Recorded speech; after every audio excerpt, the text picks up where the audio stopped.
So I've been in psychotherapy for the last 4 years dealing with narcissistic personality disorder. And I remember my biggest fear before going to therapy was like if I would go into the therapist's office and tell them what I really thought and how I really felt, that they would put me in an insane asylum. That they would strip away my freedoms because of my thought process and the darkness of my thoughts and stuff like that. I thought I would just get put away and taken away from my family and lose my freedom. Those thoughts kept me out of therapy for a very, very long time. Like, but when I first finally got into therapy and sat in the therapist chair, it was a completely different experience. Telling my truth didn't get me locked up. It humanized me. It allowed me to feel like a human being, not a deep, dark, demon, Jezebel spirited narcissist. And I will honestly be in therapy for the rest of my life because therapy has helped me get to the point I am now. So if you're seeing this, you think you might be a narcissist, you think you might be dealing with a narcissist, if your thought process is different, if you feel different, go to therapy. I swear, go to therapy, be honest with the therapist, and get the help that you need. Everyone around you, life gets better. What is going on, beautiful people? Welcome to another episode of A Narcissist Explains a Narcissist. I'm self-aware diagnosed narcissist Lee Hammock, and I use my platform to raise awareness for narcissistic personality disorder, get more people into therapy, and also validate the victims and survivors of said disorder. This series right here is dedicated to just making my TikToks and my YouTube shorts longer. They are 60 seconds or less. This is going to be longer than 60 seconds, of course.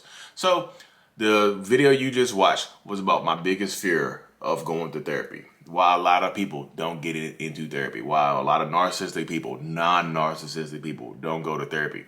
The stigma, not only that's associated with being a narcissist, the stigma that's associated with going to therapy overall, with the mental health field overall. Because some people are just like, there's no therapists out there to help narcissists.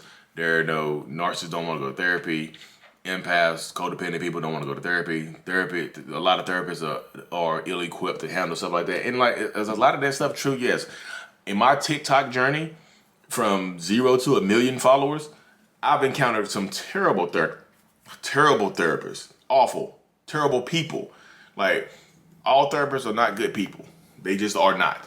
I know therapists are people too, but some therapists are terrible. There are some awful therapists out there. I've encountered a couple of them. I'm not gonna name drop them, but go back through my videos. You'll see a couple of them in there, talking they trash, talking they ish. But like I said, but my biggest fear going into therapy was like literally, I just thought.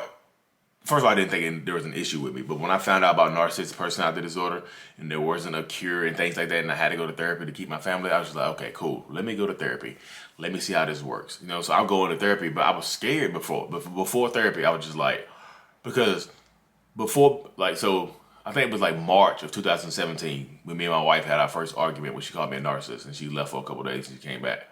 And then I looked it up and she came back home, right? So I remember that distinctly. It's like March of 2017, March or April, whatever. Maybe even February. It's somewhere in that time period. So she ended up leaving. And I remember I was like, okay, I'll go to therapy. But I was so scared to go to therapy. I was just like, if I go to therapy and I'm honest with the therapist, I'm honest with my thought process, they're going to lock me up. They're going to put me like in an insane asylum. They're going to take me away from my family. My life is going to change forever. I was scared as hell. And I was like, first of all, nobody wants to be a narcissist. You go in there, you look up the traits of narcissistic personality disorder. Look up all the media. Look up all the literature on narcissists, on being a narcissist. Look up all that type of stuff. Look it up. Look up narcissistic personality disorder and look up all the literature on that. Nobody wants to be associated with that. Who the hell wants to go to therapy and be diagnosed as a narcissist? So your wife and your kids and your grandma and your friends and your family can all know that you have a personality disorder that's incurable. That, according to Google, that you're a terrible person. According to a lot of people on YouTube, you're demonic. You're demonically possessed by the Jezebel spirit, by Jezzy. Oh, Jezzy. But literally, imagine who wants to be that. So nobody wants to be associated with that as well. The stigma associated with. I didn't want to do that. I didn't want to be associated with going to therapy. People think you're crazy. Going to therapy automatically means you're crazy. That's what I thought too.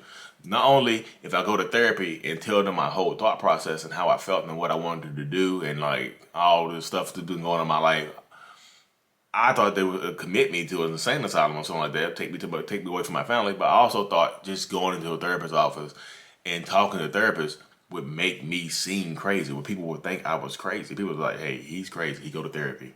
Hey, bruh in therapy. He crazy as hell. Y'all don't mess with that. He in therapy. Don't mess with that dude. He crazy. I told y'all he crazy. Literally, that's how people work, especially in my community.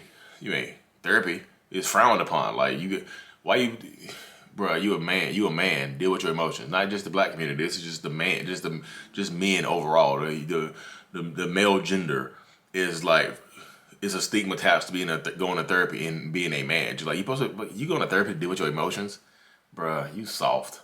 You super soft. Like if you don't suck that up and be a man, be a real man.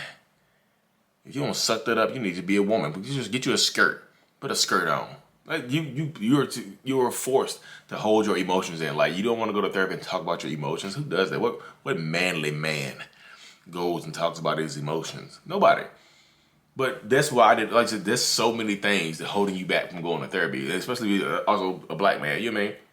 So many avenues, so many things that make therapy feel like I said, it's wrong. And then you see therapists out here getting in trouble with the law. You see, and like I said again, there are terrible therapists out here. You don't want to go to therapy because you might be unlucky enough to get an awful therapist.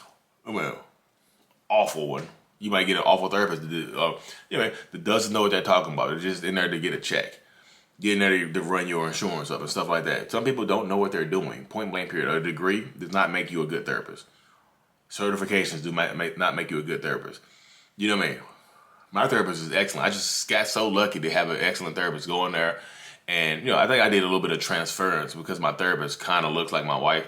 So it's kind of like talking to my wife. So it's a feeling of, there's a feeling of comfort. So I found a therapist on Psychology Today, went in there, got that feeling of comfort, talked to my, was honest, was forward and stuff like that. Here we are now, 4 years later. So if you're listening to this, video, if you feel like you're different, because I've always known that, my thought process was different. I've always known that I was different. I just have. Like just point blank here. I've always known I was different. I'm not gonna try to hide it from people. I've always known my thought process was different. My emotions didn't click like everybody else's. I didn't feel the same as everybody else felt. I just didn't. I know I didn't. I know that was not me. You know what I mean? I knew it.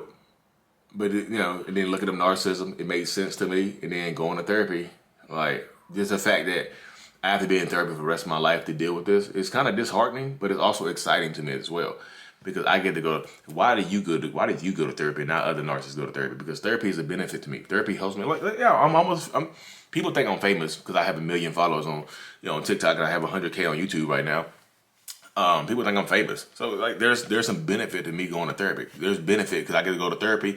I get to learn more about myself, about this personality disorder, and I get a benefit of being able to talk, being able to be one of the main sources now up and coming for narcissistic personality disorder. There's a benefit for going to therapy for me. Not only do I feel better, I become better, and I can pass the information on people, like the people. That's my supply I get right there. That's the narcissistic supply. Like Lee. Brother, we know you're getting supply from this, you damn robot. We know. Bro, we know you're getting supply from this. The bloop, bloop, bloop, beep, beep, beep. That's literally how it goes right there, y'all. So I want everybody to, if you're listening to this, if you made it this far, I'm thankful. And I hope you go to therapy and get some help. Like, regardless, you don't have to be a narcissist to go get help. You don't have to be a full-blown narcissist like me. You know what I mean? You don't have to. You can just have some traits. You can have a little bit here and there. You can have a sprinkle of narcissism. You can be dealing with toxic relationships, toxic parents, whatever. Go to therapy and get help.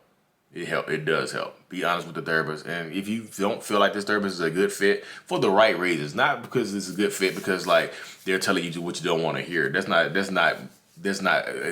good fit type stuff. Like that's just you making excuses. Go to a therapist that makes you comfortable but uncomfortable at the same time. And tells you the uncomfortable truth and checks you. Because some people just need to be checked. You need to be checked. Anyways, y'all, I know I ran on a little bit longer in this episode than I typically do. I'm truly thankful for all of y'all. Stop the stigma. Get into therapy. If Haven Lines, if you listen to this, break the stigma too. Keep going to therapy. I know I've been seeing you post a little bit of stuff here that's frustrating about being able to go into therapy every week. Keep doing it, girl. You deserve better. Your son deserves it as well. Be blessed. Take care of yourselves. Okay? Thank you.